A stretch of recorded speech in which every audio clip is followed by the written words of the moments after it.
नमस्कार, मैं हूँ श्रेया, आपकी एआई एंकर। आप सभी लोगों का दस्तक न्यूज में स्वागत है। आप देख रहे हैं दस्तक न्यूज का व्हाट्सएप बुलेटिन। तो चलिए शुरुआत करते हैं आज के बुलेटिन की।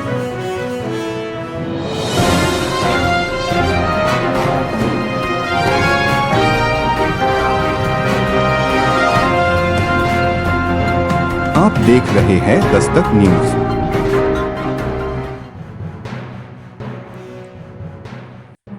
गांधी जी ने वर्धा योजना में जिस तरह की शिक्षा की कल्पना की थी, वह शिक्षा निश्चित ही नई राष्ट्रीय शिक्षा नीति में पूर्ण होती दिखाई दे रही है।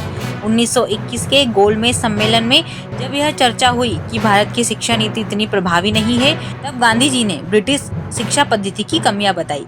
मार्च 1938 में वर्धा में एक ऐसी शिक्षा नीति की कल्पना हुई जिसमें पहली से 8वीं तक विद्यार्थियों को निःशुल्क और अनिवार्य शिक्षा मिलने का प्रावधान था। विद्यार्थियों को अपनी मातृभाषा में शिक्षा मिले, इस बात पर जोर दिया गया और शिक्षा के साथ विद्यार्थी हस्तकला में भी निपुण बने, इस बात की कल्पना की गई ताकि वह हस्तकला के माध्यम से स्वावलंबी बन सकता है। शिक्षा ऐसी हो जो विद्यार्थियों को स्वावलंबी बनाए और उन्हें विभिन्न प्रतिस्पर्धा के लिए तैयार करे। शिक्षा व्यवस्था ऐसी हो जो विद्यार्थियों को रचनात्मक बनाए। एक ऐसी शिक्षा नीति जो लिंग भेद, धर्म भेद से ऊपर उठकर नैतिक शिक्षा और संस्कारों को प्रदान करे। यह विचार अंतर भारतीय गोवा के राष्ट्रीय अध्यक्ष माननीय श्री पांडुरंग नाडकर्णी ने भारतीय ज्ञानपीठ में आयोजित कर्मयोगी स्वर्गीय श्री कृष्ण मंगल सिंह कुलश्रेष्ठ की प्रेरणा और पद्म भूषण डॉक्टर शिव मंगल सिंह सुमन की स्मृति में आयोजित 21वीं अखिल भारतीय सद्भावना व्याख्यान माला के समापन दिवस पर प्रमुख वक्ता के रूप में व्यक्त किए। राष्ट्रीय शिक्षा नीति और गांधी जी की वर्धा योजना विषय पर अपने विचार व्यक्त करते हुए श्री पांडुरंग नाडकर्णी ने कहा कि गांधी जी की कल्पना थी कि शिक्षा व्यवस्था ऐसी हो कि उसमें परीक्षा का तनाव महसूस ना हो और विद्यार्थियों के स्वाभिमान को बढ़ावा मिले। शिक्षा ऐसी हो जिसे पाने के बाद रोजगार के लिए भरपूर अवसर उपलब्ध हो। नवीन राष्ट्रीय शिक्षा नीति से बहुत उम्मीदें हैं, जिसमें प्रथम 5 वर्ष बुनियादी स्तर पर बिना पुस्तकों के अध्ययन अध्यापन की कल्पना की गई है। इस स्तर पर सिर्फ सुनने, बोलने, पढ़ने और फिर अंत में लिखने का अभ्यास होगा, जबकि वर्तमान में विद्यार्थी को सर्वप्रथम लिखने का अभ्यास करवाया जा रहा है, जो कि ठीक नहीं है। नवीन शिक्षा नीति में मातृभाषा में शिक्षा प्रदान करने की कल्पना की जा रही है।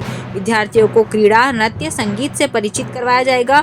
अगले स्तर पर खेलने और गणना करने संबंधी शिक्षा प्रदान की जाएगी। यह शिक्षा नीति प्रश्नोत्तर आधारित है, जो निश्चित रूप से पारंपरिक शिक्षा पद्धति की विशेषता की ओर ले जाती है। समारोह की अध्यक्षता करते हुए महर्षि पाणिनि संस्कृत एवं वैदिक विश्वविद्यालय के कुलपति माननीय प्रोफेसर विजय कुमार सीजी ने कहा कि भारत की गौरवशाली गुरु शिष्य परंपरा 18वीं शताब्दी तक कायम थी, किंतु विगत 200 वर्षों में जो आक्रमण हुए उसने इस समृद्ध परंपरा को क्षति पहुंचाई। गांधी जी का मानना था कि शिक्षा ऐसी हो जिससे विद्यार्थी अपने पैरों पर खड़ा रह सके, उसे यह ज्ञान हो कि जीवन कैसे चलाना है। नालंदा विश्वविद्यालय में सभी प्रकार की विधाओं की शिक्षा दी जाती थी।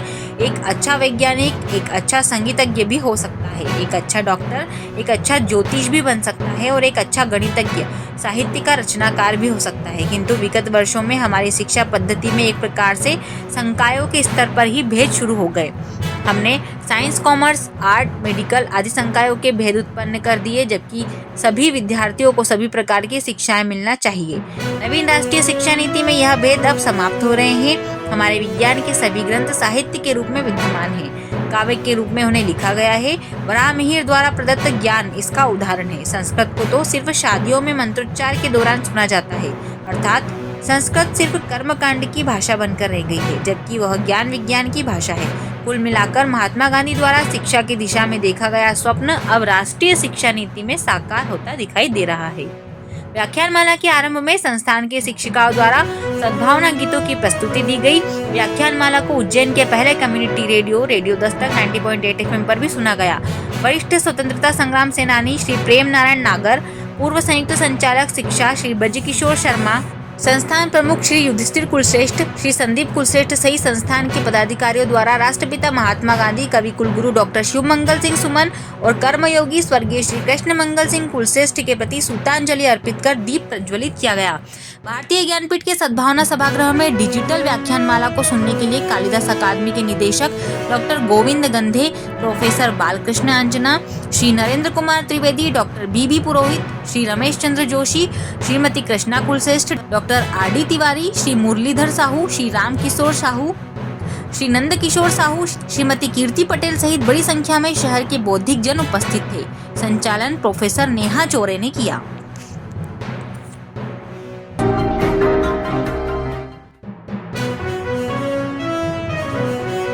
मध्य प्रदेश के मुख्यमंत्री डॉक्टर मोहन यादव के चुने जाने के बाद शहर के टावर चौराहे पर भाजपा के कार्यकर्ताओं ने आतिशबाजी कर जश्न मनाया। इस दौरान भारी संख्या में भाजपा के कई कार्यकर्ता मौजूद रहे।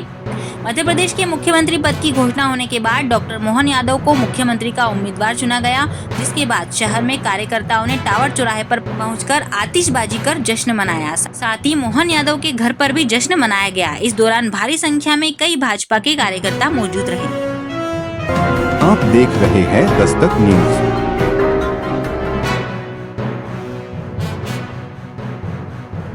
श्री महाकालेश्वर भगवान की कार्तिक मार्गशीर्ष माह में निकलने वाली सवारियों के क्रम में अग्गन माह की दूसरी और शाही सवारी आज 11 नवंबर को शाम 4 बजे नगर भ्रमण पर निकाली गई। भगवान श्री महाकालेश्वर श्री मनमहेश रूप में अपने भक्तों को दर्शन देने के लिए शाही ठाट बाट के साथ नगर भ्रमण पर निकले। श्री महाकालेश्वर मंदिर के पुजारी पंडित महेश गुरु ने बताया कि श्री महाकालेश्वर मंदिर स्थित सभा मंडप में भगवान श्री मनमहेश का विधिवत पूजन अर्चन होने के पश्चात रजत पालकी में विराजित होकर भगवान ने अपनी प्रजा का हाल जाना और नगर भ्रमण किया। अभी आप सुन रहे थे आपकी एआई एंकर श्रेया के साथ दस्तक न्यूज का व्हाट्सएप बुलेटिन। अगर आपको पसंद आया हो तो लाइक, शेयर, कमेंट जरूर करें। हमारी और भी खबरों को पढ़ने के लिए dastaknews.com को लॉगिन करें। आज दीजिए इजाजत। आपकी डिजिटल एंकर श्रेया को धन्यवाद।